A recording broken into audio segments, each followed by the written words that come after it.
Okay. Cool. Okay. This is episode, I think, 17 of Going South. I'm real excited today to talk to Jamie Landau. And it's Landau, right? Yeah. Okay. From VSU. She's an associate professor there in communication studies. She and I met, I don't know, probably a year and a half ago at kind of a social gathering. And she told me a little bit about her work in communication studies, particularly as it relates to gender and gender justice. She's got a kind of a long history of doing advocacy work for trans folks, as well as other types of work that's kind of centered around social justice. So she's been kind enough to agree to have a conversation with me today. So Jamie, thank you for making the time to do that. We were just talking before I pushed the record button. It'd be really cool for folks to, I think, hear what communication studies involves. So Yeah. and you have a PhD in it from the University of Georgia, right? Yeah, I actually all the way back to my undergraduate degree. I went to Vanderbilt and I went in as an English major, and I wanted to be a novelist, a writer. That was my goal as a young woman. And then I realized that I didn't really have a lot to say, and also who can make a career out of being a novelist. So I stumbled into communication classes, and that's actually where I found kind of the relevancy of the written word or communication in many ways. And that's where I started taking a lot of gender classes. They had a real strong group of gender scholars still today in that department. So I ended up double majoring in comm. And then I actually my career was more in media for a number of years. I worked for a PR firm. I worked for a magazine. I was a newspaper reporter. And then decided that I wanted to study media rather than create it. So I went back to grad school, for communication, master's degree and PhD. Gotcha. So what is it? Like, so what is comm? Yeah, I mean, what does it say to say that? I mean, it sounds kind of esoteric to my working class world friends, right? Like, what does it mean you study communications? Yeah, well, we have a lot in common with sociologists. So, and we draw on y'all a lot.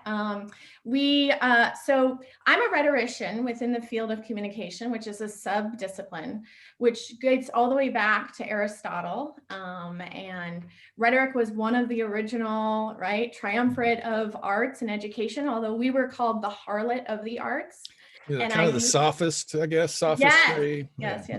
And I know that word is sensitive, but basically we were seen as trickery and manipulative, and whereas philosophers study truth. Yeah. So that's the history of my field. And then in the contemporary era, comm departments grew actually after World War II, both of the world wars. And you mentioned working class, but actually our field was created to serve the civic needs of public higher education in the, early mid 20th century, as it started opening up access for folks, and that we saw the spoken and the written word as a way to be a citizen, and to give speeches kind of like our politicians, but now in public. Gotcha. So my particular part of communication actually began in the spoken word, in public speaking. People in my particular field are presidential rhetoric scholars. So you can imagine what all my colleagues have been saying, in the past 10 years, 4 years, yesterday. We study the genre of inaugural addresses and things like that.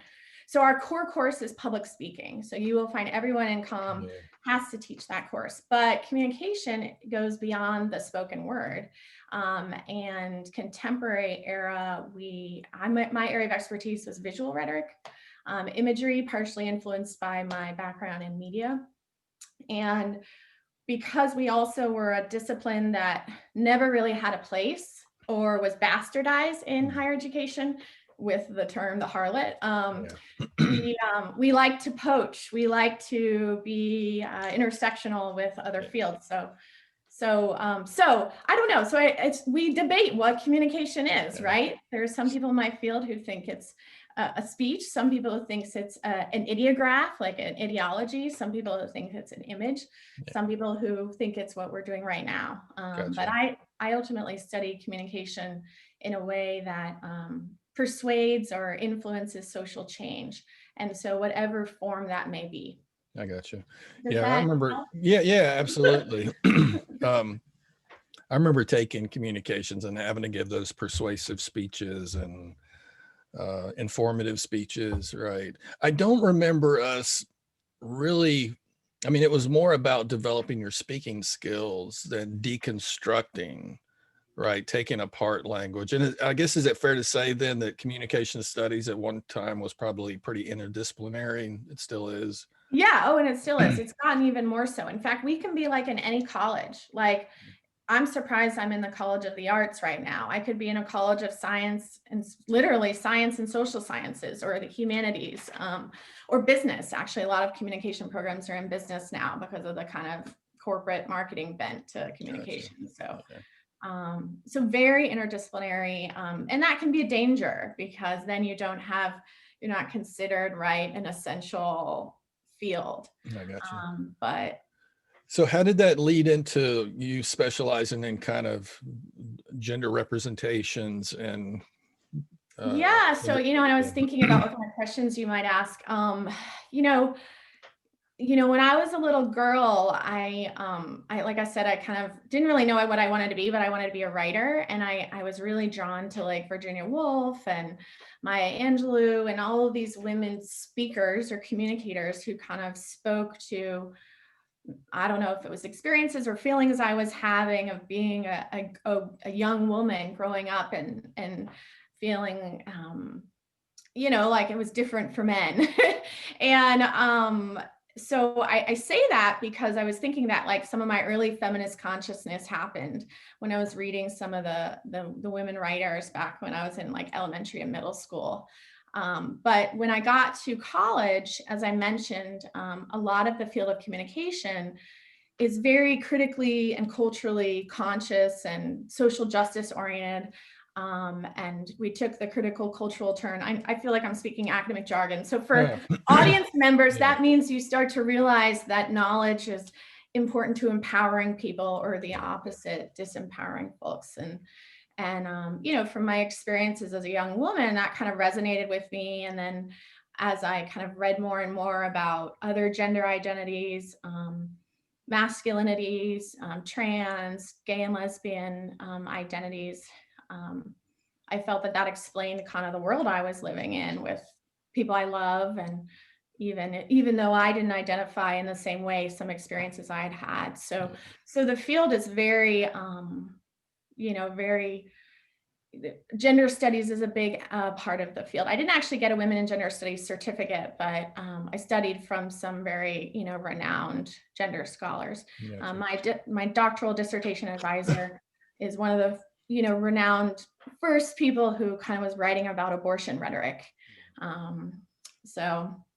Yeah, I think most folks that don't go to college, I think it's safe to say, it's certainly my case until I went to college, we know sticks and stones, we know the words have power, but we don't know how words and language and symbols are used to wield power a lot of times.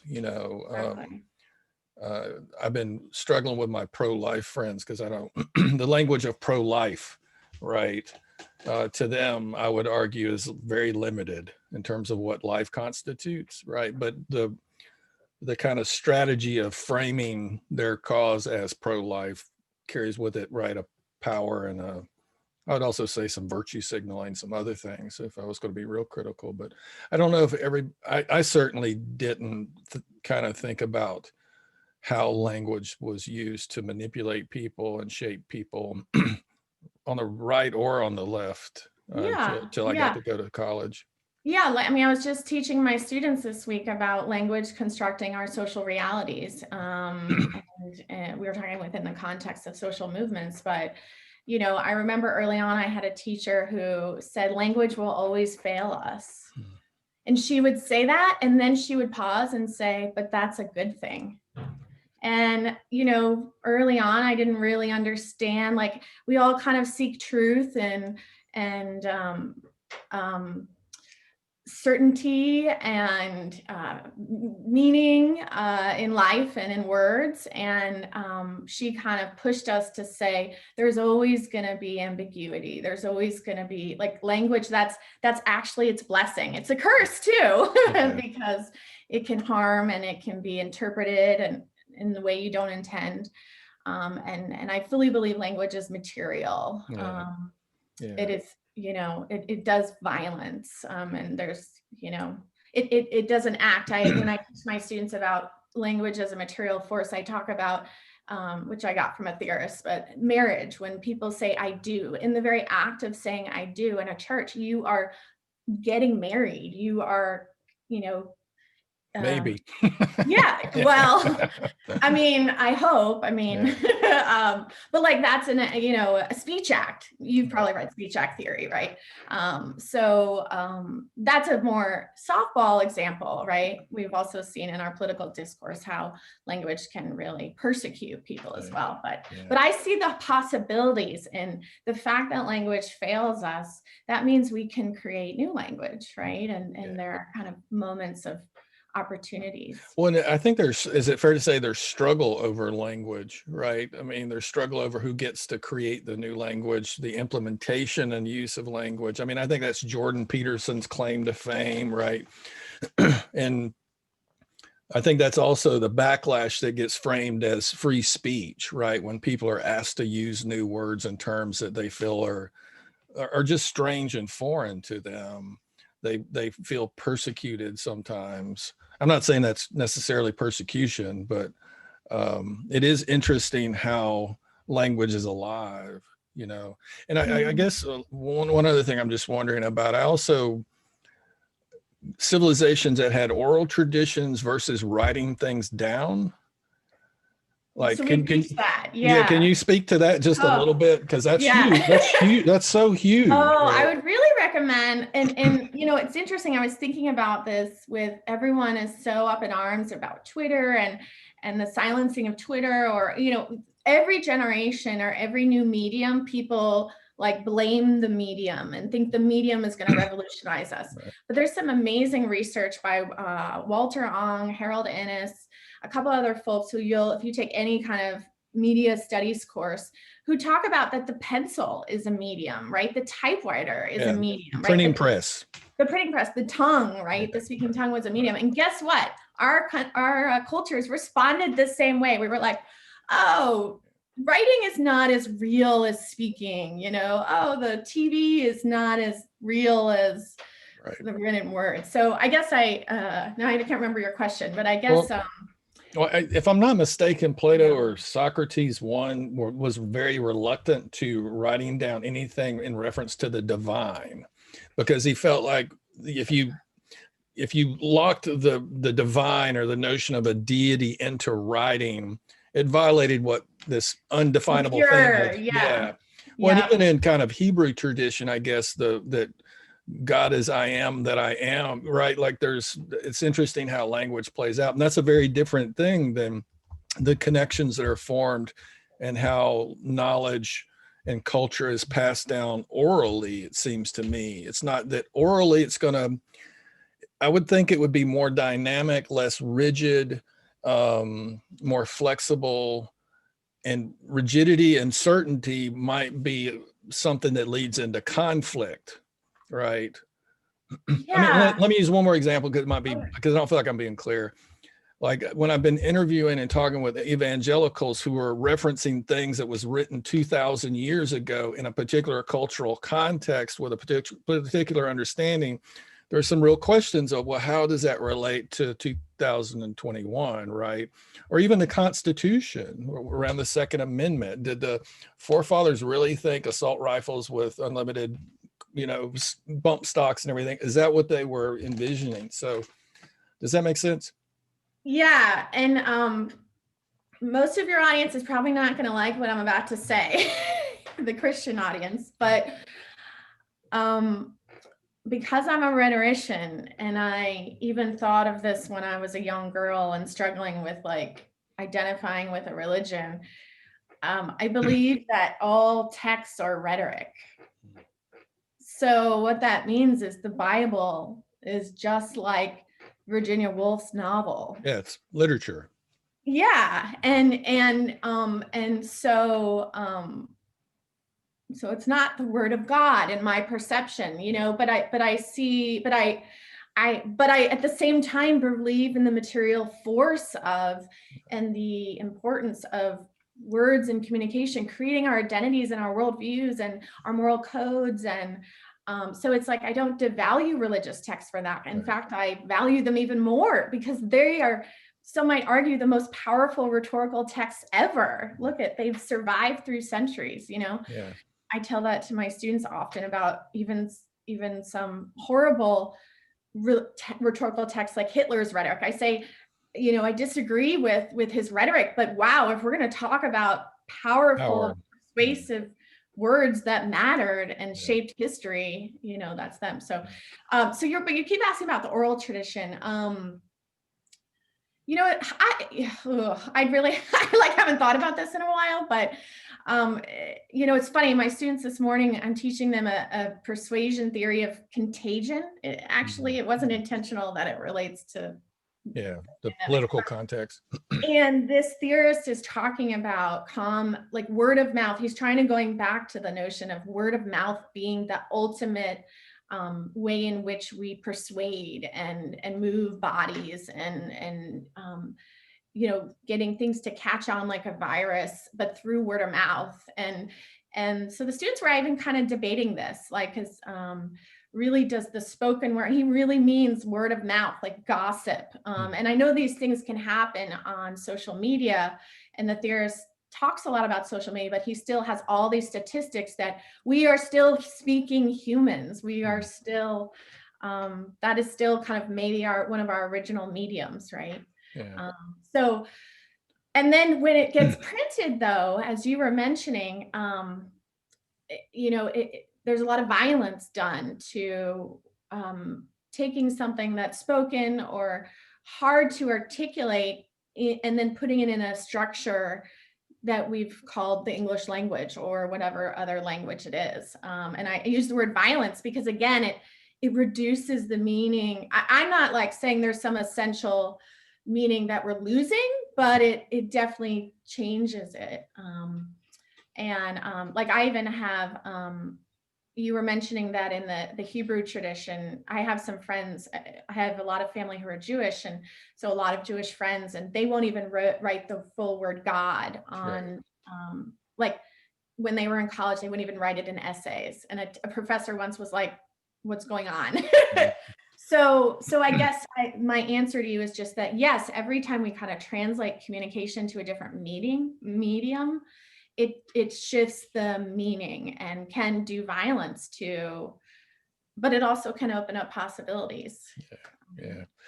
Can we shift to kind of the gender piece in particular? We were talking earlier. So folks, you know, argue that gender is a cultural definition system that gets attached to sexual differences. So in kind of Western dominant culture, you know, there's this idea that there's only two genders and two sexes, right? And so you fit into those boxes or you don't.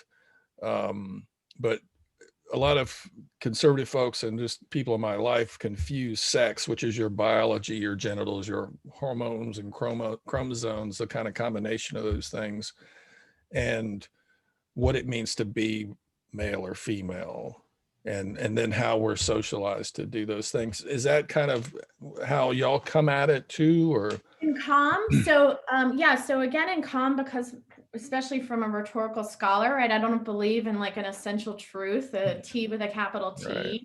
So we are much more aligned with what y'all are in sociology, in that we kind of really fall more on the construction side of things. Even when talking about biology, I mean, I still believe that there are physical objects, right? But that our very way to, you know, talk about them is the construct. So, and I was just having this conversation with a biologist yesterday. So there's there's an amazing book that I read in not in grad school. I read it in undergrad in a gender studies course, a comm gender course it's called Sexing the Body, and it's written by Anne Fausto Sterling. Yeah, right. Yeah. That book just blew my mind because she's a scientist, like some kind of she's a geneticist, actually. Geneticist, yeah.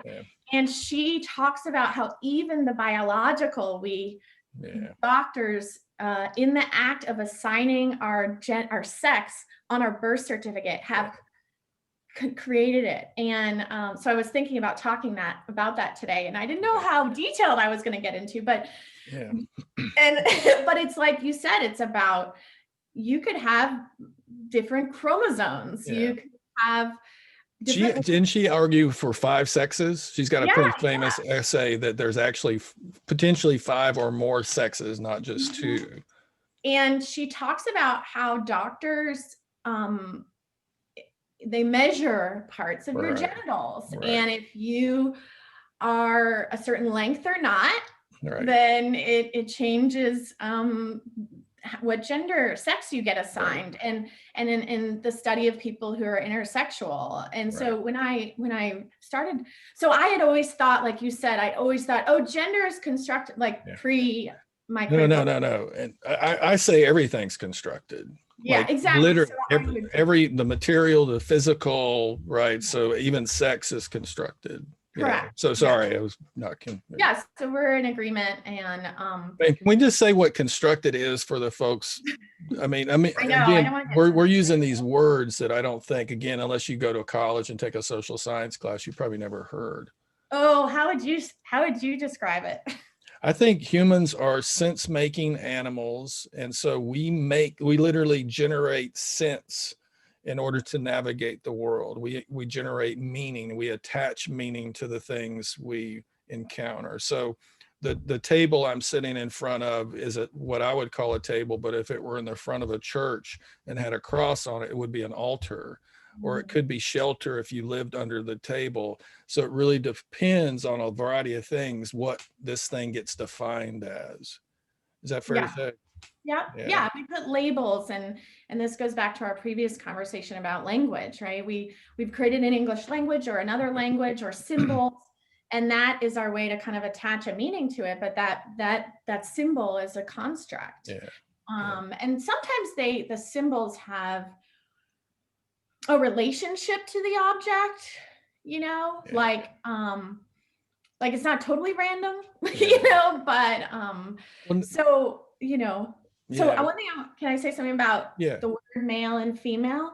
So I was also thinking, I had a great, again, professor in grad school who we were talking, always talking about gender, but she said one day in class, she said, males and females. So if we take those two constructs, she goes, and she's a scientist. She was on the Human Genome Project, even as a communication scholar, really amazing. But she said, if we take male and female, she goes, we actually have more things in common and different. Like Mark right now, and I don't, maybe you identify as a male. So let's say you identify as a male and I identify as a female.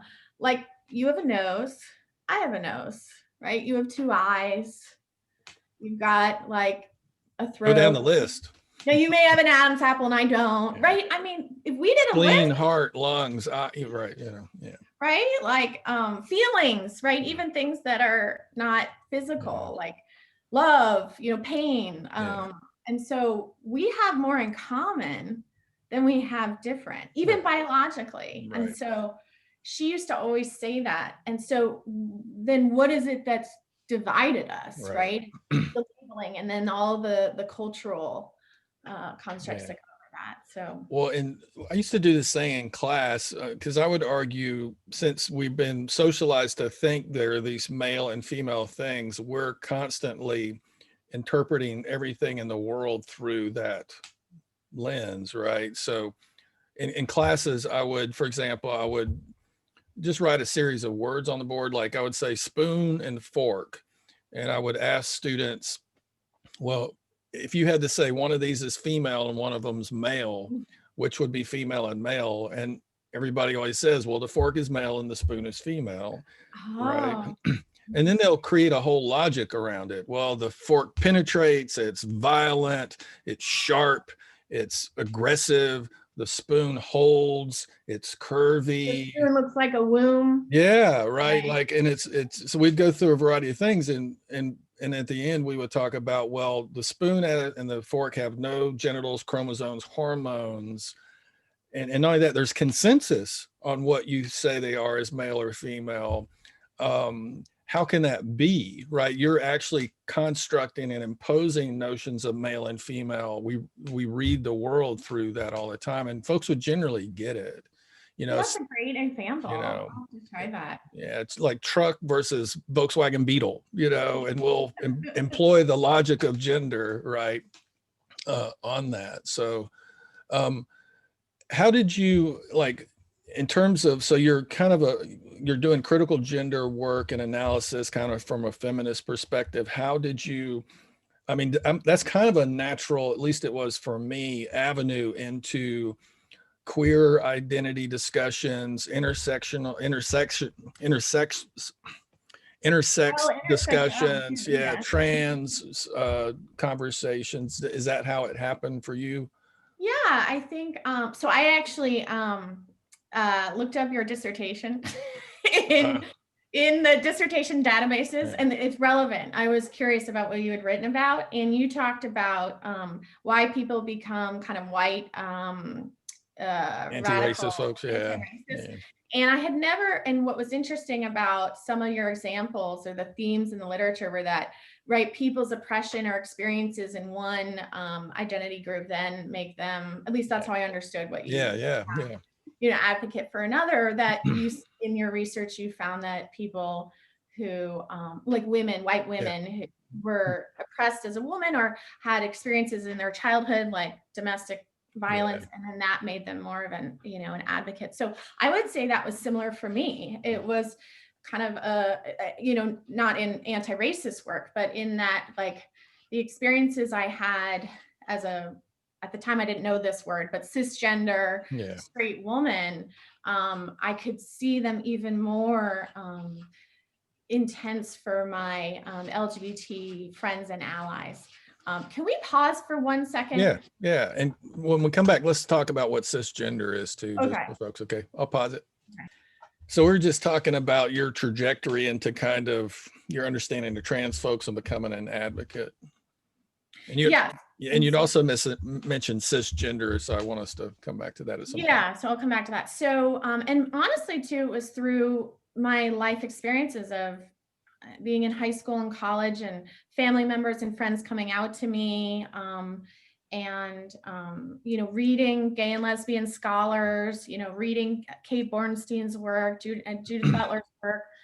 These are all theorists who both identify in the LGBT community, but also theorize kind of different notions of gender. And I felt for their experiences, like I'm an empath, you know, if you ever take those assessments of folks, like I feel like the world, I feel other people, and it like you said, it kind of was a natural progression. Like, well, if I'm going to advocate for people who identify like me, these folks are very similar and in many ways definitely more persecuted and struggling, and so let's do this work together. I also had amazing mentors, like I said, both in my personal life, family life, but also in grad school, who were writing and researching in these areas. So at the time when I was in grad school, George Bush had just announced his amendment against that only men and women should get married. He proposed Defense of Marriage Act or whatever it was. And he proposed a constitutional amendment. You know, people argue he knew it would never pass, but that was just very hard on LGBT folks. And I really wanted to kind of try to feel like, but are there how can we rethink family and marriage? I've always been very interested in the concept of a family and not traditional families, like families of choice. So that's what my first, my master's thesis was on, was imagery of gay families. And And then I just continued kind of that work in my doctoral degree and started realizing family and bodies and gender can even be more diverse than that. And I actually ended up writing about a transgender pregnant man and his family, even him going through an ultrasound, and how the imagery of watching a trans man having an ultrasound impacts our perceptions of family. So that was my research. And then I don't know how you do this work and don't become an activist. I think you identify as an applied sociologist, and in my field, there are folks who just kind of study communication or study rhetoric or gender, but I just couldn't do this work and not kind of do it in the world at the same time. Yeah. Well, a couple of things, and we'll come back to the cisgender thing. Yeah. My conservative friends always confuse me, because the argument for small government, but then government's going to determine who you can legally marry. So except for libertarians. Yeah. Yeah. Go ahead. Well, I haven't watched your episode yet on the libertarian. I think you just interviewed someone, Shane, but I'm interested. So I lived in New Hampshire for a while, which is the libertarian state. It was and New Hampshire was one of the first to pass gay marriage. I think they were like third. And it's a very interesting belief system that they're sort of like, they just want the government out of everything. Like, they don't care what you're doing in your bedroom. That's what they would say to me, So conservative has different, I don't know if you would even classify libertarianism as conservative. I don't know, but I got to watch the other podcasts. Yeah, conservative, economically, liberal, socially is what they're kind of in the mix there. Yeah. Can we come back to what cisgender means for the folks that don't know what that language is? Yeah. So because again, we're talking about communication, we're using communication to talk about communication, right? And, like I said, language will always fail us and always change, and words will be created every day. And so cisgender is still a relatively, I don't know, I would say it probably came on the scene about 15 years ago.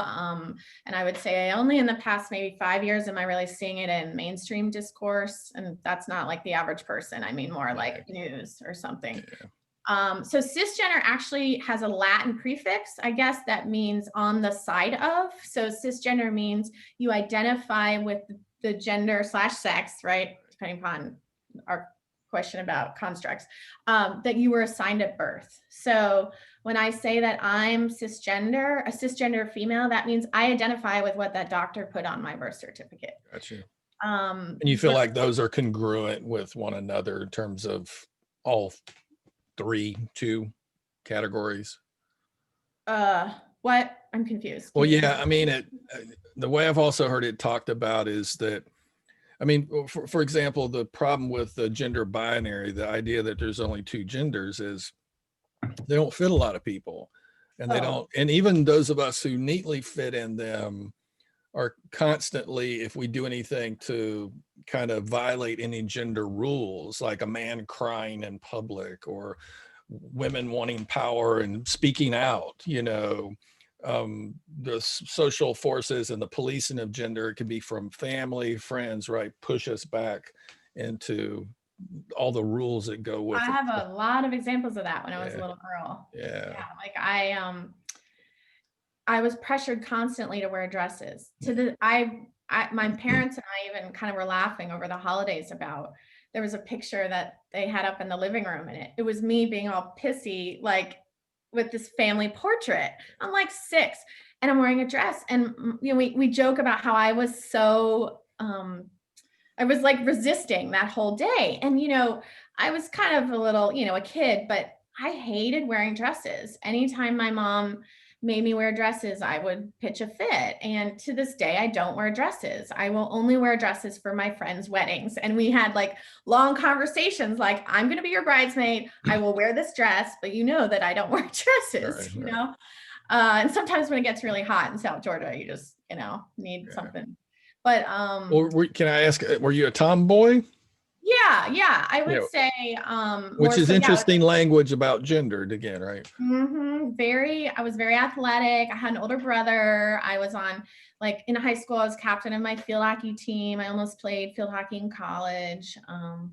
I'd never question being a female, like, and that will be different for my transgender friends and loved ones. Like, I never, even if they have similar stories about not wanting to wear a dress or being a tomboy, that doesn't mean you're trans, or that doesn't mean you're a lesbian, or that, like we're saying, that's just showing that our gender is multifaceted.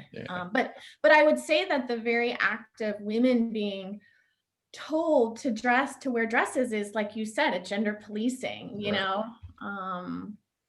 Well, and also just the pressure to what women do generally in the morning to prepare their bodies for public presentation versus men. Right. Again, I think what makes me like pull on your shirt, and I had to go, Yeah, I barely look in the mirror, most days. Well, I think one of the things that makes me deeply sad is that kind of the critical analysis of gender doesn't make it outside the halls of the academy in many ways, particularly to working class people. Like, because I think it's something that a lot of people can relate to, but don't have an analysis or language to put to it. And I know that's changed with younger generations and millennials and media and so forth, but I don't know. I think most of the people I know haven't really ever critically thought about all the rules they adhere to and were forced into simply because they got gendered as a human coming into the world.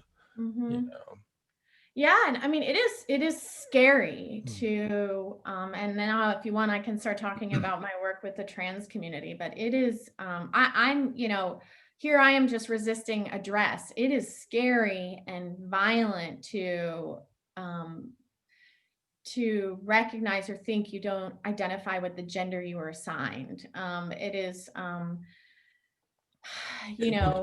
I back up for a second? Because you made me think of something else, and I'm sorry to interrupt you, but you said that it's hard not to do activism. I mean, I think if you try to talk about this stuff in publicly, you're actively, me, whoever does it, right? To talk about it publicly is to challenge the framework, right? It is an act of resistance, even if it's meant to inform people, right? So I get frustrated with my colleagues in history and the social sciences and political science because, and not to get off on a tangent, but I would argue kind of the rise of the right that we've seen is because a lot of intellectuals just do their work and stay on campus and publish, even though they know in the communities they live in, all kinds of things are said and done that are utterly inaccurate. And I get that there's different risks for speaking up, but I don't know. It just seems to me when we start talking about gender and patriarchy, it's a dangerous conversation, particularly in places that are very, very conservative like here. I've watched a fair amount of your episodes, and I've heard it in the, some of the comments that some other folks have said, right? Like someone you interviewed about voting against Hillary because of, her, identity of not wanting to work in the home or just be identified as a homemaker. So, it's alive and well.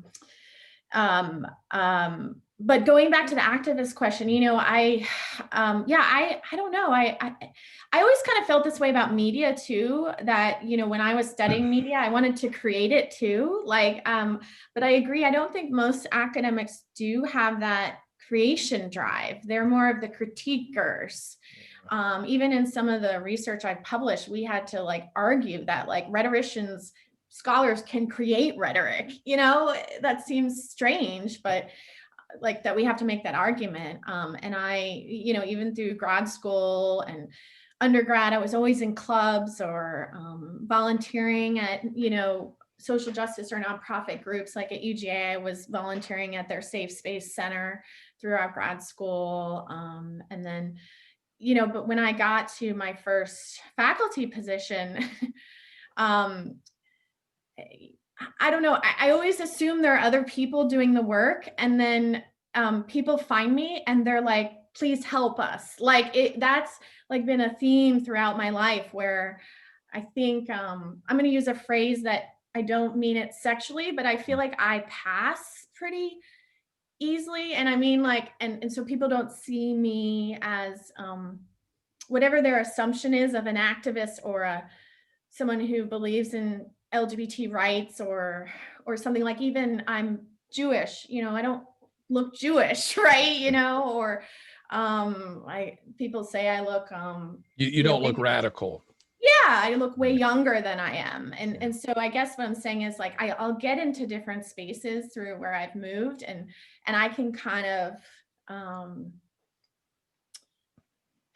you know, you may have studied this research more. I can kind of like lay low and do the work, and the people that that I'm allying with to do the work find me, and I find them, but I don't and then it's just a part of what I do. But you're right, the kind of most of my colleagues, like at my former institution, I was the advisor to the LGBT student club, and I was with those students on every Pride parade. And guess what? It was me and like one other faculty member, you know? But I don't like to judge types of activism. Like, you know, like, I don't know. I also want to value research as, I don't know what you think, but well, I struggle with it. I mean, I think Noam Chomsky wrote an incredible essay on the responsibility of intellectuals that everybody that works in the academy should read and grapple with. I guess the thing that concerns me, especially having lived here for almost 45 years off and on, is you know, there's a way the silence maintains the status quo in a way that hurts people. And my academic friends, I fear sometimes it's about identity and people, and at the same time, people recognize even when they have job security and tenure, if they, I think they're afraid of losing their standard of living. I mean, and those are serious conversations. In the meantime, when marginalized groups in the community you live in, you know, are being hurt, and you're an expert in a particular field, or there's just misinformation, you know, just straight up propaganda that, you know, not you, but whoever knows is utterly inaccurate, and it's in the public discourse, it's propagated, right? It's celebrated. I think we have a responsibility to say something to that. And I think we have to raise some questions about what happens to us when we don't, not just the other folks, but like, are there existential, spiritual consequences for silence sometimes, you know? And I don't have an answer for it. I think it's our struggle, you know, and since we're such individuals, and individualism is so prioritized in our culture, I don't think it's even hard to talk with one another about it, because people feel judged if you try to have a conversation, even if it's not judgmental, you know, like even if it's first person, hey, I'm struggling with this, what do you think? So I don't necessarily want to go down that road, but it just, there's risks. And I think, you know, you and I were even emailing about this, you know, there's risks in social justice work, and real risks. Now, whether or not they're as real or valid as the person you're trying, or the community in which you're trying to help, right? But yes, it takes a lot of courage. You have to be very brave. I am still learning that. Well, no, I guess the other part of it for me too, then, is that I've had so many friends who are academics here and abroad are then shocked and awed when stuff happens in the real world, and they just can't believe that this is going on. Well, I would argue there's a connection between our silence and this thing that is shocking and awing us at times. Oh, that's interesting. Yeah, they could have been interventionists. Yeah, and not only that, our silence and complicity gives rise, right, is the byproduct of misinformation, of propaganda, of scapegoating, of a variety of us not pushing back in ways that's not, again, the struggle for me is, how do you do work and be part of struggles to end dehumanization without being dehumanized. And it's a tricky one, right? But to me, those things are interconnected. And I just bring it up because sometimes information is so kind of paradigm shifting. I don't understand how we don't kind of act upon it and at least disseminate it, right? Yeah. Well, yeah. You mentioned something a minute ago that again, I think we just have to define stuff, not to get right. Like safe spaces, right? Safe spaces is this joke among the world of working class folks that I move in. It's, but can you say something about, and I hate the fact that the left hasn't talked about, there's all this criticism about identity politics, right? But let's talk about why we had to have identity politics. There's a origin, but I would say the same thing about safe space and being thoughtful about speech, which then just gets reduced down to oppressive political correctness. Yeah. Okay. There's a lot there, but I know. Yeah. Okay. You know what? I'm going to talk about a tangible example that also goes back to my work with the trans community. Rather than get into the conversation about safe space, brave space, all this. Okay. So, and I promise it's connected, I think, because I think it's good. So I mentioned this to you, but I volunteered, some of the activism I work was working with trans youth. And these are kids who haven't even gone through puberty yet or recently going through puberty. I mean, I was there when the camp, it was at the time the only camp in the country for just trans youth. There's actually a fair number of camps for LGBT or gay and lesbian kids. I think there might now be 2. And I mean, this camp was featured on Caitlyn Jenner's TV show. Everyone at the camp is like literally 95% of the people, including the people who work there, are trans. The counselors, the nurse, the swim coach, the arts and crafts person, the director.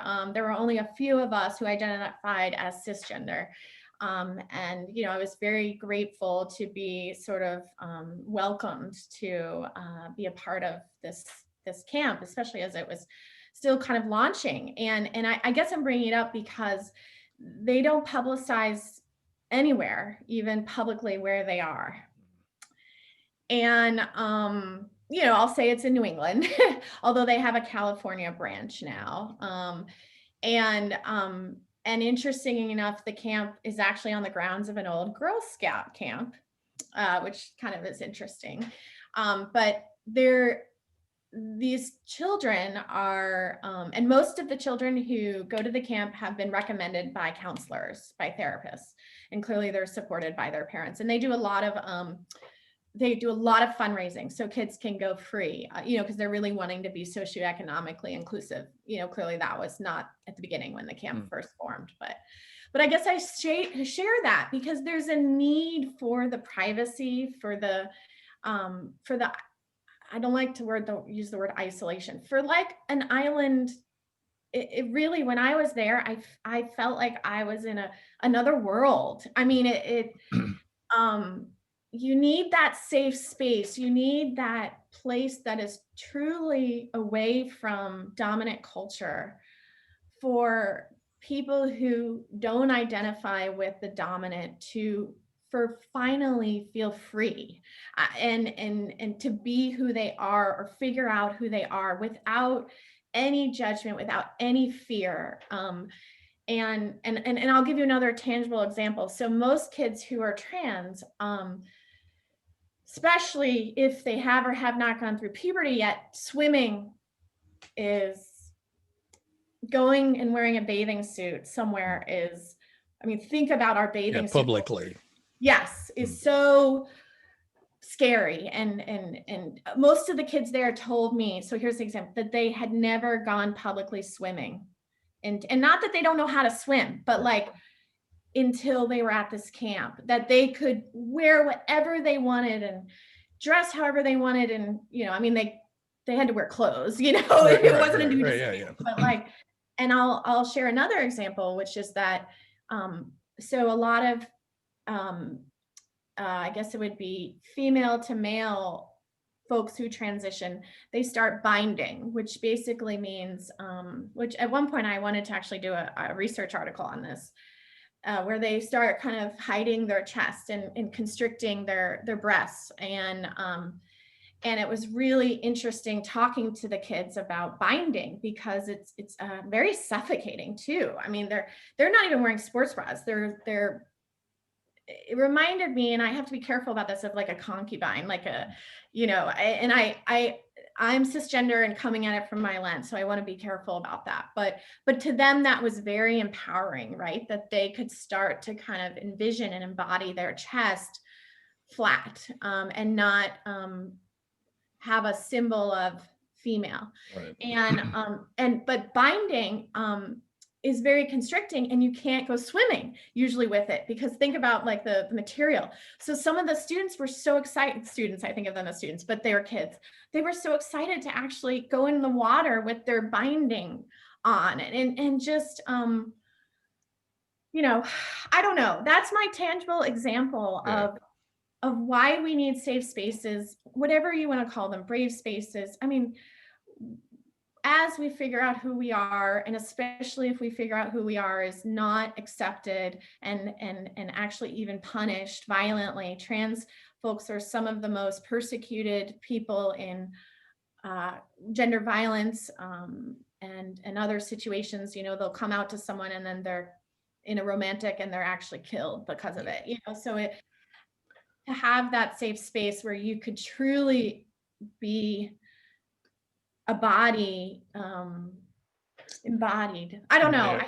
I think we should back up, because a couple of things. Most trans folks, I haven't been around any kids grappling with their gender identity, at least publicly, certainly students. And most trans folks that I know and love are adults in their 40s or older, right? And the consistent story I've heard, well, and it varies upon the individual, but a lot of folks basically felt that they were in the wrong body. That, and I guess the thing I've always encouraged folks who have a hard time, and I won't lie, like the first time I was around a trans woman, it's interesting. I kept seeing, I mean, to put it just honestly, that this person was a man dressed as a woman. That's how I kept experiencing, because I just never been around a trans person before. I will say this though, as I spent time with them and got to know them, that stopped. They became who they were. And there was never any, it was interesting to watch the psychological dimensions of that evaporate as they became a human, and I got to know them and know the risk that they were taking. And I actually grew to really respect the courage that they were mustering to live consistently with how they felt, even in the face of grave danger. But it was fascinating, because within just a little time, I never had that thought again. They were just who they were, and this is how they kind of present. And I think the other thing we should kind of acknowledge to the public is that we're always kind of performing gender, doing gender, right? You did your hair a particular way. I got this stuff on. And again, I don't think the public thinks about how much money goes into gendering bodies by shaving particular parts and pulling hair and bleaching, and like even post menopause with hormone replacement as gender. It's amazing, right? But I asked about this earlier. I mean, there's a lot of criticism given the fact that it takes a lot of time for us to figure out who we are. I mean, what would you say to that criticism as it pertains to especially young folks that feel like they're trans? And because it seems to me the safe space is making a place where they can figure that out without the distractions of persecution. Yes. Yeah, so I think what we haven't referenced is that a lot of kids who are trans youth, and they're doing this in consultation with psychologists, doctors, a team, take maybe what's called, or some, if they choose to take what's called puberty blockers. Yeah. So that was a big topic of conversation, and you know, I had the students, I still think of them as students. They weren't students, but they were very open about even the challenges of that and the implications for that. So I guess this may not answer your question, but I want to share a risk of them, not even about if.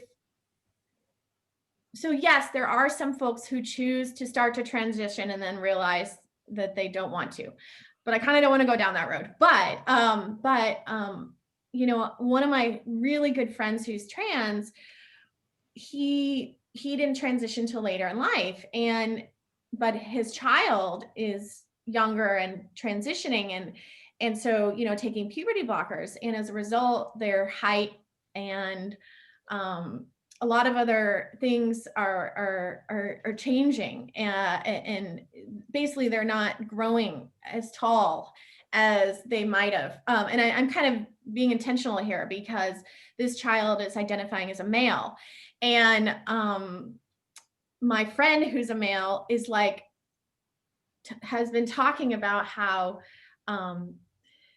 we're going to have a lot of people who their height is going to be not the male, the masculine, right? We have this gender norm that men are taller.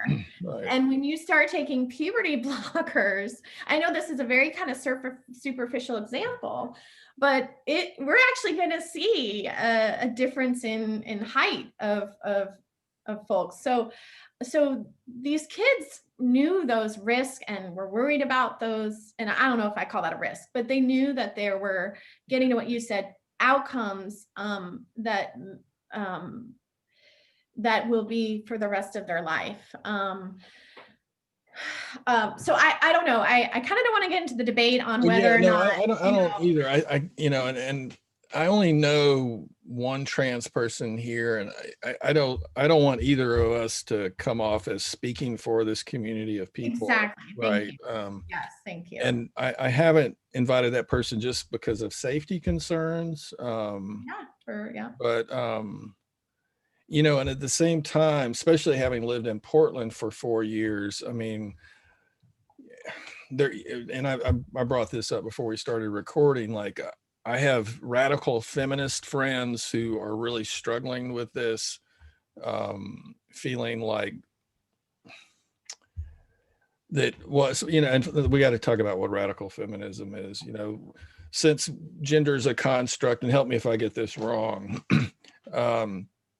folks would argue we're all on a continuum, you know, to some degree. And let me put it differently. When I've dated a number of women who I've had people tell me I'm in touch with my feminine side because I cry really easily. I'm a pretty emotional guy. And I would argue, no, I'm not in touch with my feminine side. I'm in touch with my humanity. And I've dated folks who were cis female who are more male than I am, if we want to call it that, because they were career oriented. They weren't emotionally accessible. I was the one that wanted to process everything, right? If we're going to put all this language on it, right? So I think one of the things I've always appreciated about radical feminism is, you know, their analysis that patriarchy needs to end. And the problem is gender. The problem is this idea that we're one or the other. And there's some real concern in that body of thinking and research and scholarship that trans identity falls prey to the idea that we are literally one or the other instead of no. Oh, I see where you're going. Okay. Right. That gender is on this continuum that we're all on. And it actually may be reinforcing patriarchy. And then it gets more complicated if you have people who were genetically, biologically, quote unquote, male, now becoming female and speaking for women who've lived as women their whole lives. Does that make sense? And that's kind of why TERFs arose, right? Trans exclusive radical feminists. And most of the TERFs I know aren't about excluding trans people. They simply want trans women, especially those women who've lived as men, not to speak for them, right? And to recognize you were socialized as male, and only that, as a trans woman, you might still be doing stuff in spaces like dominating conversations. And like Caitlyn Jenner got that critique a lot. Yeah, absolutely. And I think folks were really upset with the fact that Caitlyn Jenner, who's also incredibly homophobic, makes the cover of whatever she was on, as now she is the spokesperson for women after she's lived as a man, was a womanizer. We can go down a list of things. And a lot of class privilege. Yeah, absolutely. Incredibly affluent. Would we even be paying? And white too, right? So that I've, been in the midst of that conversation for years. Okay, so I have two. I always like to, especially because I'm thinking of your audience being, not in higher ed or theoretical. A few are, I don't know who watches this stuff. I've watched a lot of them, almost all. Okay, so two examples. So when I was in college and I was learning about all this, Vanderbilt was an amazing school, socially really hard, but intellectually just blew my mind. I was an average student there. My professors I've never been around so many brilliant people. They have a lot of other issues there, but the talks and the money that they had at that school to bring in people. So they would bring in speakers all the time, and I would go to them. And I remember this was the first kind of speaker I think I had seen on trans issues.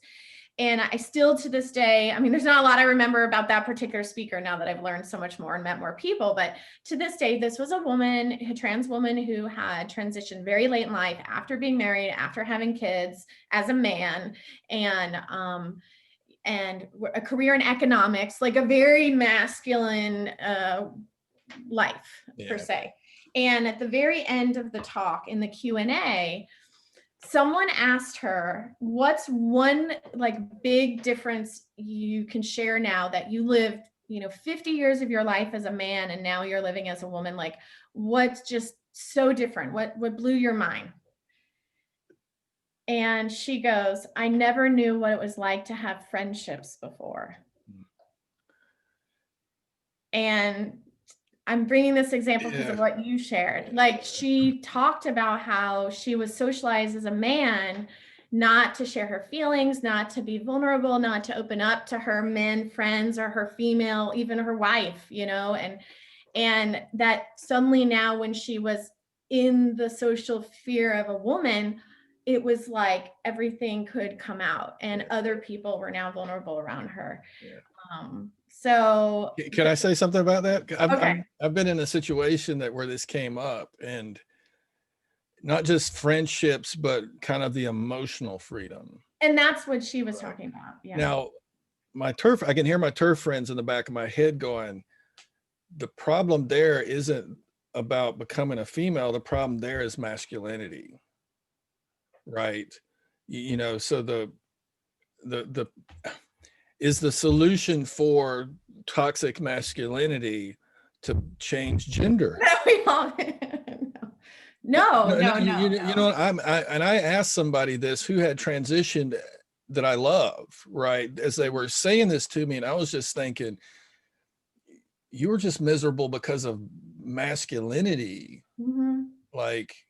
And I even asked that question and regretted asking it, because here's a person that's altered their body, right, been on hormone therapy, and literally is just trying to be authentically themselves, right? But it's a really dangerous question, and I think that's where radical feminists would say, and not even radical feminists, Black feminists and other, right, the problem is gender.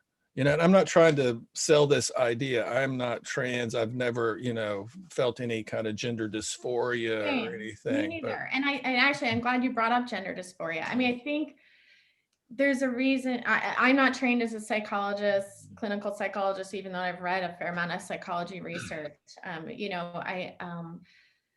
This is deep. This is. That's why I started off kind of this podcast, and I do appreciate that you also said we're not speaking for anyone who has these different identities. I started off by just saying my struggle with wearing dresses is very different than someone who wants to transition, Well, and can I say that I think we're having this conversation based on something else we talked about, not on camera, but allyship. Like I want to be an advocate for any marginalized group, and trying to figure out how to do that. I mean, that's why I kind of wanted to have this conversation as somebody who's got more experience being an ally to trans folks than I do. Yeah, and I think it goes back to your question or your comment about humanization. And I don't want anyone to think that when I say I see people as human, that it's not like the color blindness rhetoric, right? That I don't see their differences, but just that they're a human, and that goes back. I don't even like the they or the I rhetoric, right? Like my family, I have family members who have trans. I have dear friends who have trans. I have tons of students who have been trans. Like I said, everyone like has come to me. And I don't know. They're human. It goes back to our comment about you have eyeballs. I have eyeballs. You know, I just, these kids were just kids. My friends are just loving people. And yeah. And it's cool seeing people happy and flourishing because they feel, I mean, that's the thing for me and the trans folks in my own life. You know, it's very clear that they know themselves best, you know, more than I can ever know, you know. But at the same time, it is complicated in the political terrain, and at the same time it gets really complicated. Like I've witnessed it firsthand where white trans women will show up to a discussion on race and just take over, you know, and then any comment about that kind of dominant behavior gets framed as transphobia, when no, it's not transphobia. You're just being an asshole or racist. You can still be, you know, you could still be racist and all these other things, right?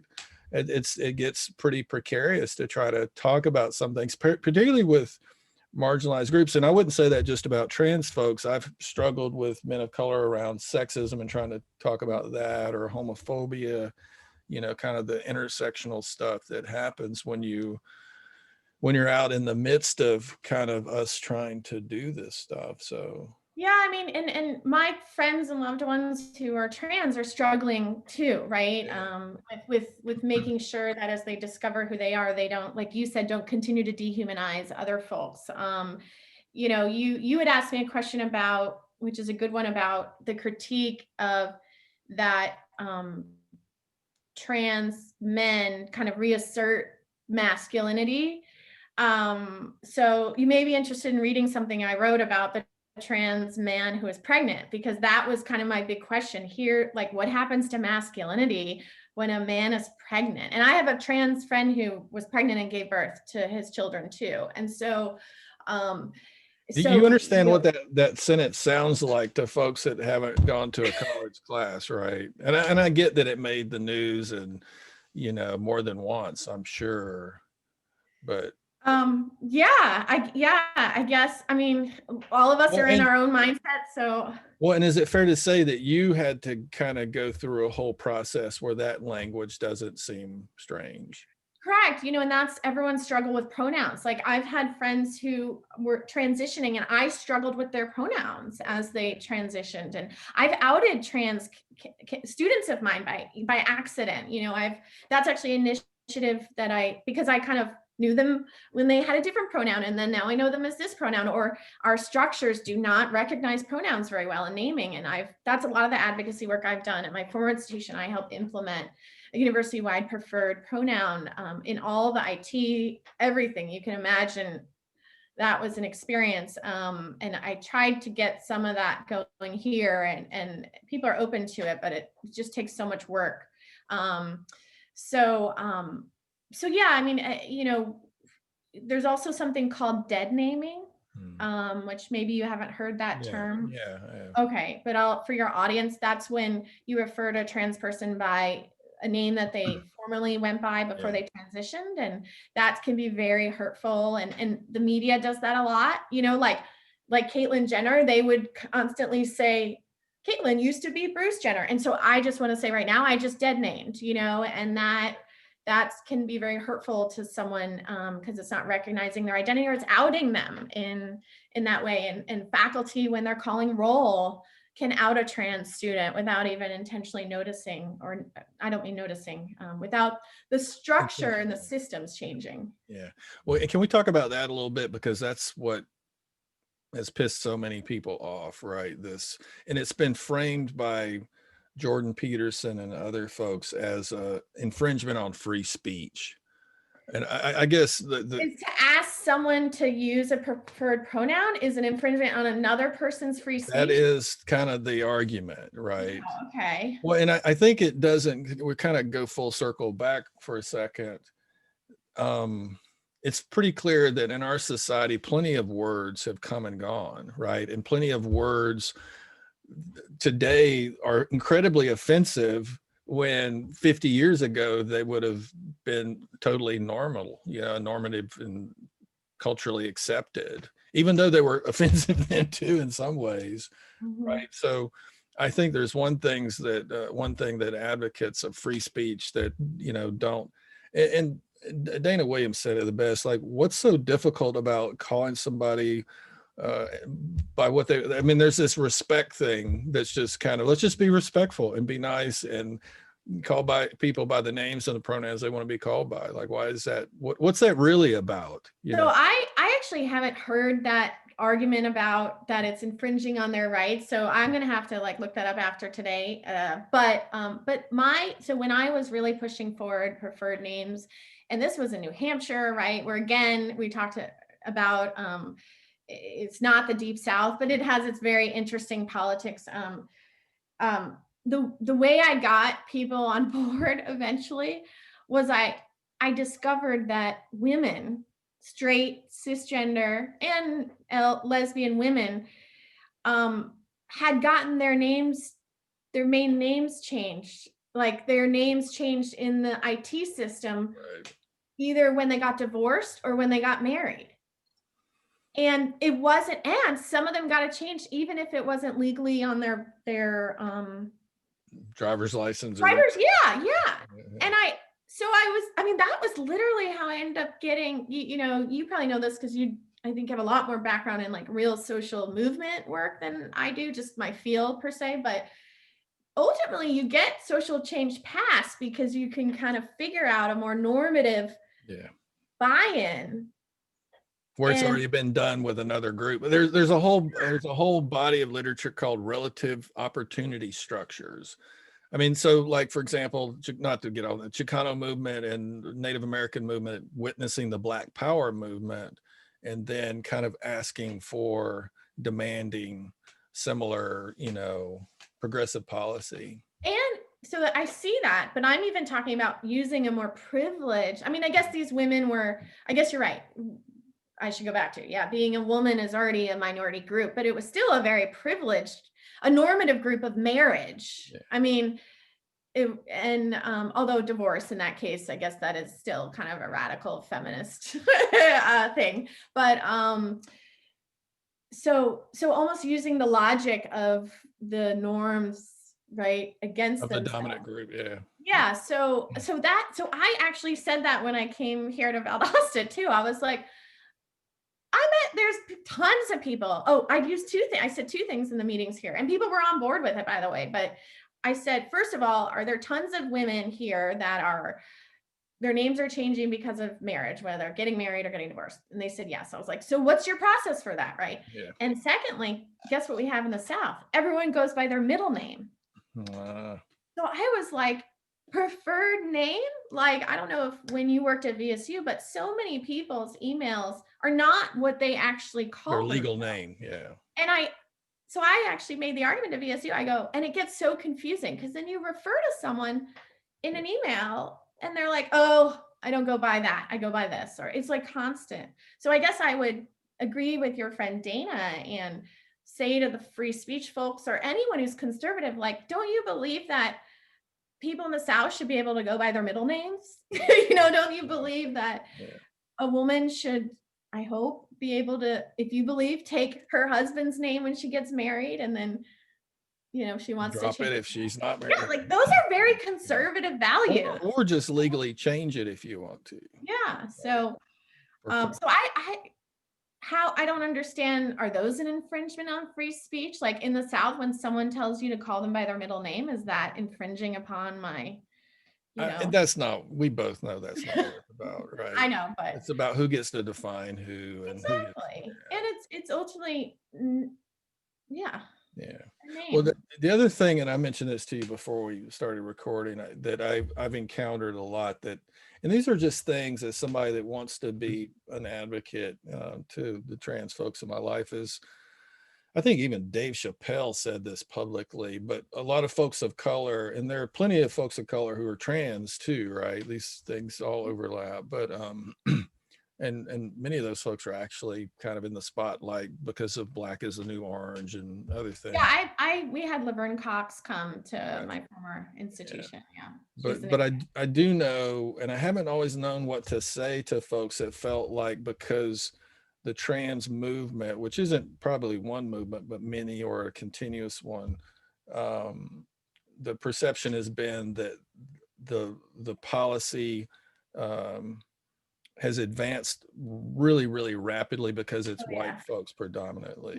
that in some ways there's still a privilege, even though there's all this violence happening, and even though Donald Trump, rescinded policy, I think Biden is going to undo some of what Trump did around trans folks. And he already appointed his assistant secretary of health. Right, who's a trans person. But I haven't always known what to say to that, and I've ran into that encounter too in terms of gay rights, that because it involved a lot of that movement involved white men who had class privilege, that it, I can't empathize in some way. I can empathize, but I can appreciate the fact that folks are kind of like, damn, man, we're still grappling with certain things, and that are so lethal, whether it's policing or access to institutional stuff, healthcare, education, and y'all are over there arguing about bathrooms. And I don't want to minimize bathrooms either, and safety and so forth. And the other thing connected to that, well, let me just stop there. Yeah. So I have I like to share stories. I think that resonates with people rather than theory land sometimes, but, okay, 2 stories. One is very more vulnerable for me because, like you, and as a white person, and also because I haven't, like you, taken on anti-racist work as much as I probably should have. I struggled with that personally when I was doing this, getting the preferred name policy passed at my former institution. The chief officer for diversity was an African-American woman. My department head was an African-American man. And, I need to reflect more on this because it kind of happened, and I need to work through this, but they were very upset with me for pushing so hard for this. And they never said, but why aren't you helping with our students of color? Like they never said that, or they never wanted to pit oppressions. But I got a lot of, and until you asked that question, I never really understood why they were pushing back, because it wasn't ideological. Like they weren't against trans, like these were very progressive African-American colleagues. So it wasn't that they were also, transphobic and yes, it really wasn't. But they saw me as really pushy, and it impacted my working relationship with them.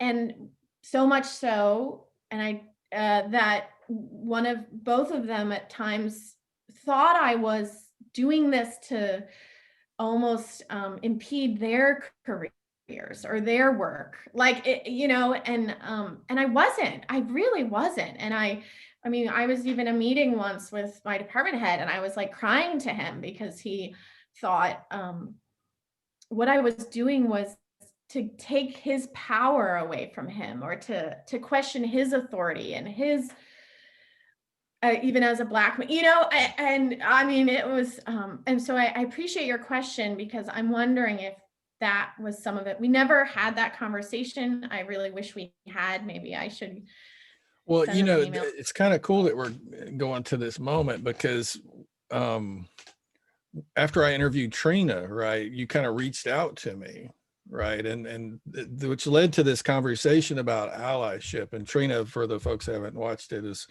a young African-American woman that kind of really has no faith in the idea of allyship at this point, that she feels like, particularly around race. And she's a gay, queer, Black woman, the daughter of a preacher, right, a female preacher, who's paid a high price for kind of coming into her own on many fronts, but just feels like, especially among white liberals, that the discussion of allyship, when it runs up against power, white folks shut down, and that's the end of the story. And I think she's got a lot of pain around that. And in our conversation, I was implicated in that too. Like, I mean, I emailed you and told you, like, it made me cry, like watching, feeling her pain, and then feeling, have I done that? Or seeing that, you know. I just assume I probably have, like, and that's not, I don't mean to laugh about it, but there is, I said this to my friend Melanie, who's done anti-racist work forever and ever and ever. Like, I think a part of doing all this stuff, especially when you're coming from a dominant group, is just, we just don't know you're going to mess up. And I often wonder if, because we think we have to be perfect, especially if we're white and male, that I think there's that danger of not just being with the fact that we messed up and trying to reconcile that with the people that impacts. But then I think the danger is, a lot of times we get upset, shut down, and then people have to do emotional work with us to pull us out of the hole we're in. And they're still kind of reeling from the shit we did, And I would say that about white women too, in relationships, right? It's that whole, the kind of classic story for straight women who date men, of pulling teeth to get them to talk about, after men have done something that was disrespectful or hurtful or marginalizing, and women trying to talk to men about it. And then you have to kind of pull it out of us. And then we get upset and defensive. Then you have to take care of us. And you're kind of left out in the rain, right, with the original issue. Yeah, because you're like, none of this should happen if you had done it right in the first place. That, and there's this way, I think, as white folks, I know I have been guilty of it, probably still am, that all of a sudden we make it about us again. Like, I know. You know what I mean? There's this kind of weird, I haven't ever seen it really articulated really well, but I've had plenty of folks of color and white women go, dude, like, you're a narcissist. Like, it ain't about you all the time. I'm just trying to share with you where you dropped the ball and this is what happened. Don't give me more work when you do that. Does that make any sense? Yeah. Oh, totally. You're probably going to laugh at this, but I have a little bit of an obsession with reality television and the Real Housewives, which I tell my students and everyone that I studied media and gender. So there's a lot of interesting in your discourse. But that just happened on an episode of the Real Housewives of Dallas last week. One of the women did a pejorative Asian facial expression, and one of the Asian American housewife called her out on it.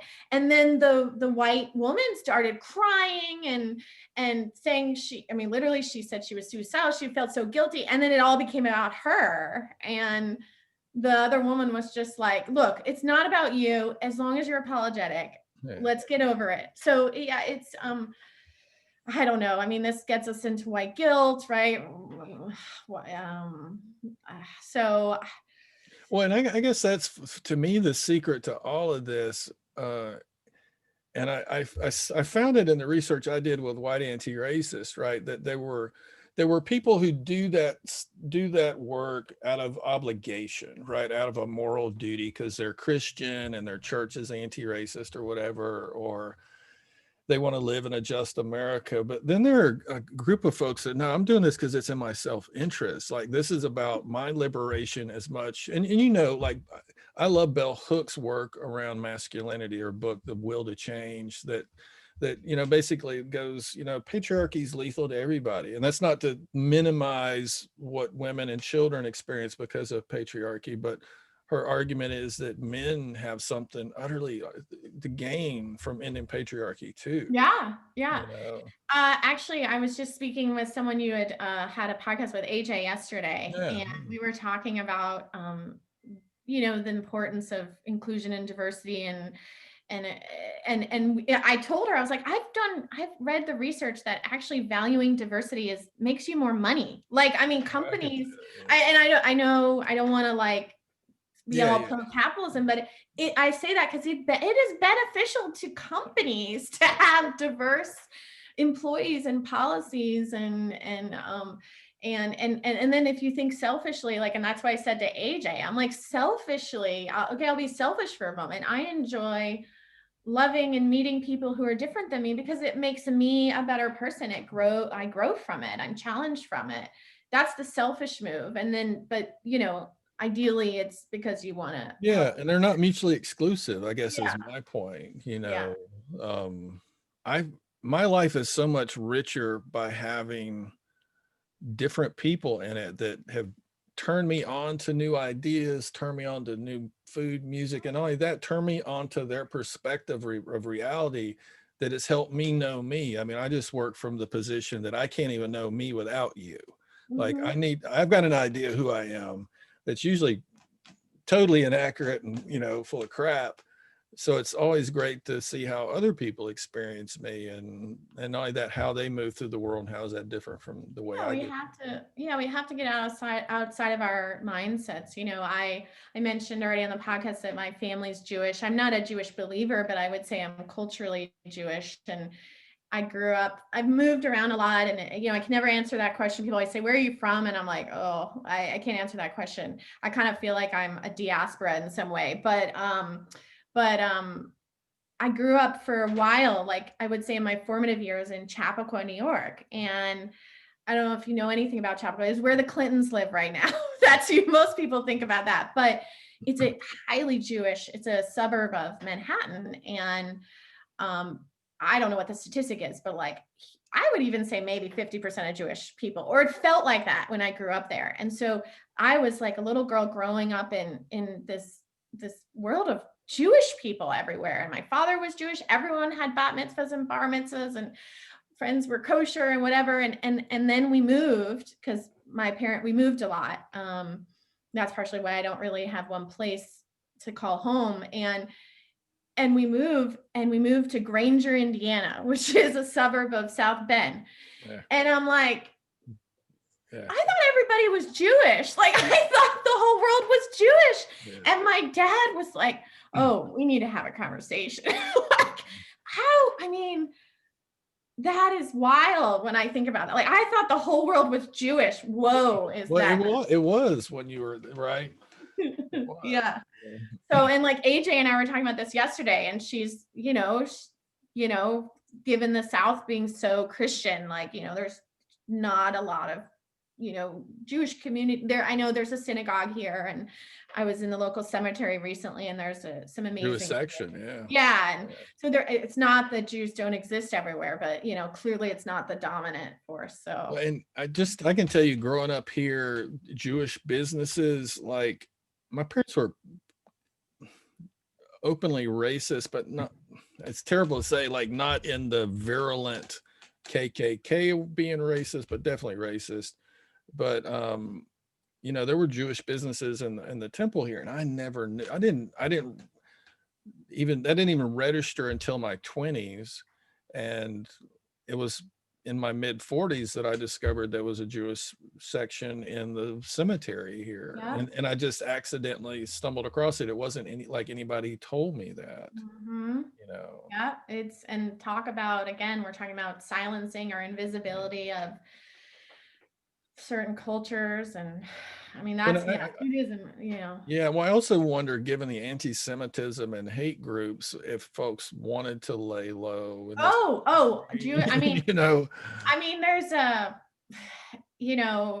I always say, and I'll say this as someone from the Jewish culture, a lot of the stereotypes kind of play out in the world. And so I'll say that there is a lot of wanting to marry within, and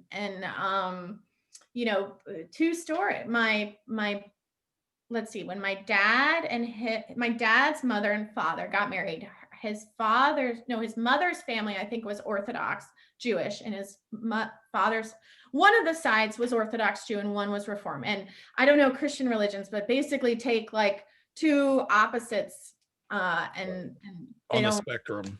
yeah. And the families, even though they knew didn't want them to marry, right? Well, they did. And, happy family, whatever, well, then my dad marries my mom. My mom is Christian, but not. There's a word for it. Is she a shitza? Maybe. Yeah. There's lots of wonderful. The word for non-Jewish other or Gentiles. We talk about Gentiles, you're gonna laugh at this, but our holidays, like pre-pandemic, when we get together and play games, or we would do the Gentiles versus the Jews, and like. Did you have a dreidel and do Hanukkah and Yeah, we have like it's a multicultural experience. So when my parents got married, my grandma almost didn't want to go to the wedding. So it's like this, and I know that you know more about Christianity or evangelical, but I know there's a lot of, that also with wanting to keep people within your faith or convert people. And neither of my parents ever converted to the other religion. But I could never see, it's funny, we're now talking about religion, but it's similar to gender. I never saw one as like the truth. Like I value, and I was talking to AJ about this yesterday, I value that she can truly believe in this faith and it makes her do good and it's her moral code. And we have she and I have other similar moral codes, like being feminists or, but so I value that religion can bring people's moral codes and help with community, but a religion never did that for me. Maybe feminism became partially my moral code, or I don't know, Yeah. So I don't know how we got onto this topic. Yeah, but. that's okay.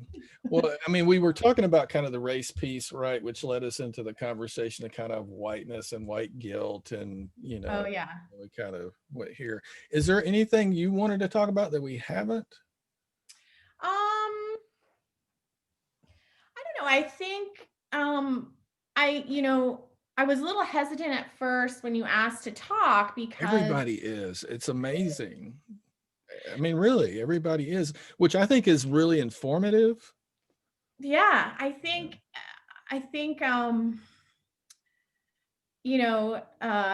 goes back to what we were talking about with risks and publicly having ideas or doing work that sometimes is even more successful when it's not public, and I guess getting to the topic of transgender, I've worked with the Pride group here at VSU and gone to a number of the events in the community, and I haven't, but I'm still fairly new to this area, and so I'm still kind of meeting people and figuring out my role in if my help is needed, and so I guess I don't know why I'm bringing this up, but I guess I wasn't sure really what the local Valdosta community thought of trans activism or trans work. It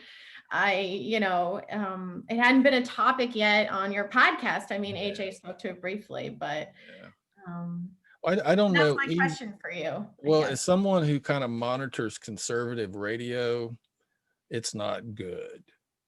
If I were a trans person here, I would be nervous and scared. And I think a lot of people don't listen to that media for those reasons. And I would say the same thing around race and gender in general. I mean, anything that challenges traditional, gender ideas, are seen as a threat, even among people who want to claim, that they value freedom and liberty, and people who claim that the state shouldn't be interfering in your lives. The scarier part of that is I have had a very, very, very difficult time getting anybody to talk to me about any of that. About About it, well, I mean, on conservative talk radio, for example, they've got a lot to say on the radio about a variety of different things, predominantly white men doing this. But when you actually ask them to explain what they're saying or have a conversation with you, they don't. I've got some theories about that. I think we're so polarized at this point that not everybody, but some folks, if you don't agree with them, you really are the enemy, or you are not human, or you're not a patriot, or you're not an American. And that's not, I wouldn't say that about everybody. But I would also say that folks here, particularly in talk radio, have enjoyed years and years and years of saying whatever they wanted and nobody questioning them. Yeah, and this goes back to the role of academics and intellectuals for me, that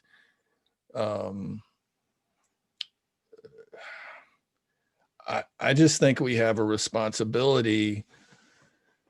Let me put it a different way. I've seen when there have been viable organizations that do social justice work here, like the People's Tribunal, the incidents of racism, insensitivity, police brutality, I would argue, go away, because there's a body that's paying attention and that's going to respond to injustice. And if there's not some kind of watchdog, as much as I hate to describe it that way, people with privilege do whatever they want to and say whatever they want to, and cash in on it and reinforce misinformation and bigotry. And we live in a place, for me, DC a couple of weeks ago is the byproduct of many things, but one of them is 3 decades of white radio announcers telling white America that they're being victimized and their country's being taken away from them, by the feminists, by immigrants, by the multiculturalists, by the globalists.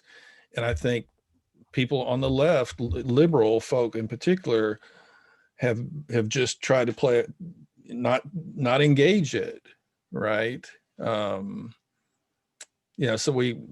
I don't know, I'm saying way too much, but no, I mean, I think that's one real value to what you're trying to do with your podcast. And I'm trying to watch the folks who maybe I would normally not, not have the opportunity to have a conversation with. And maybe it'll end up being that after, then you'll be invited on, one of the other talk shows or radio shows, whatever they call them. I think I don't know, it's hard. So much is on the line. I don't know. Right. And I would, one other thing I'd add to it, though, I mean, and this is kind of way off topic, but it really isn't. Were you shocked at the last general election, how close it was? No. Okay, good. No, I thought Trump was going to win. I thought he would squeak it out too. I really did. I didn't think Warnock and Ossoff would win. Well, I just say that because a lot of my liberal friends who are kind of textbook Democrats think it's over, and it's not, No. And that's another thing I'm afraid of, is that, okay, celebrate, folks squeaking out these wins, right? But 74 million folks, and about half of them, best polling right now, think that there was a fraudulent election, and they are radicalized. I should show you this. So my neighborhood, I've been doing a lot more running, and I think I told you around different neighborhoods and stuff. And I noticed a flag pop up in my neighborhood. I was showing it to AJ the other day, and it's like a flag within a flag. And it's a flag that shows an arm, like a muscular arm, pulling the American flag, like almost like a curtain.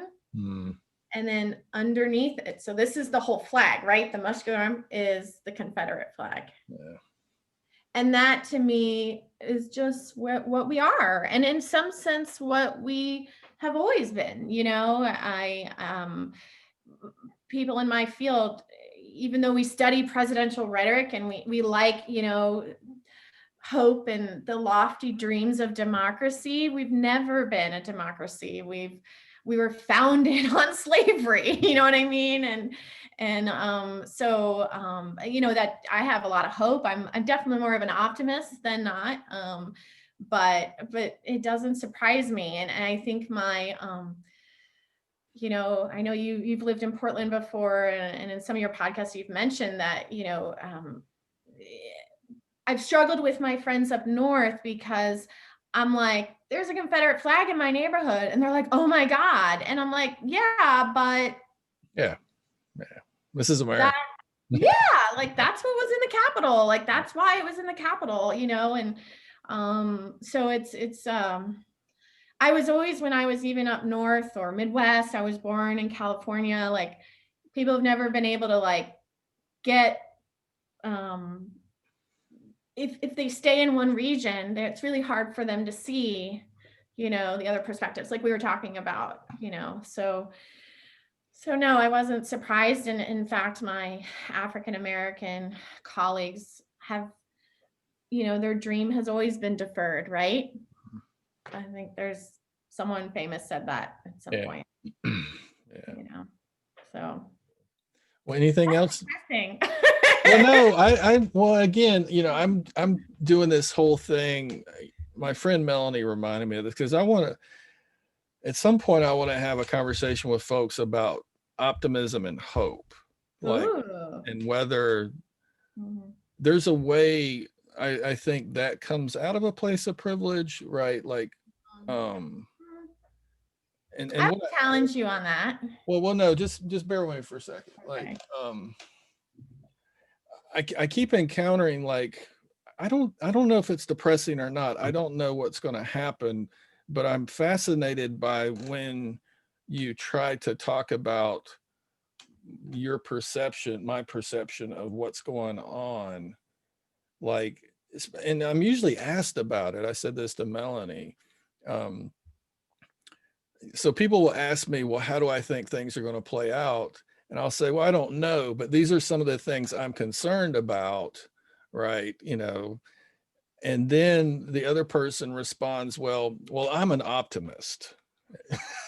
And I'm like, I didn't say I wasn't optimistic. Like, yeah, that's true. You know, like, and I think there's an interest. I'm really fascinated by, you know, by micro level interactions and power in those, and whether we ever actually have authentic interactions. I don't know if you know about symbolic interactionism, right? And like, what's really going on when my friend says, well, I'm, you know, I'm somebody who's always hopeful.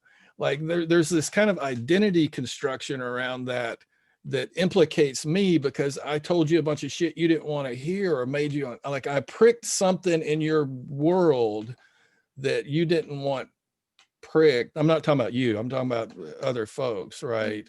And now there's this deflection back on me as if I'm not hopeful or optimistic. I don't know what's going to happen. I think it's up to us. Yeah. I think Dr. King is wrong about the moral arc of the universe bends towards justice. I think it only bends if we bend it. Yeah. And we are at that moment again in our country where if liberal folk and leftists don't stand up, right, and say, no, we're not going backwards, we're going forwards. And we are and always have been a multicultural society. We are the greatest experiment in human freedom.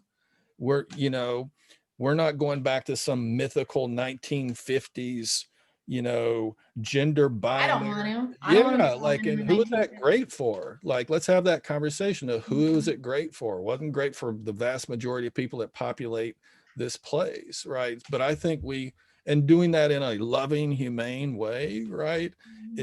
I just utterly fear if we don't do that, it's lost.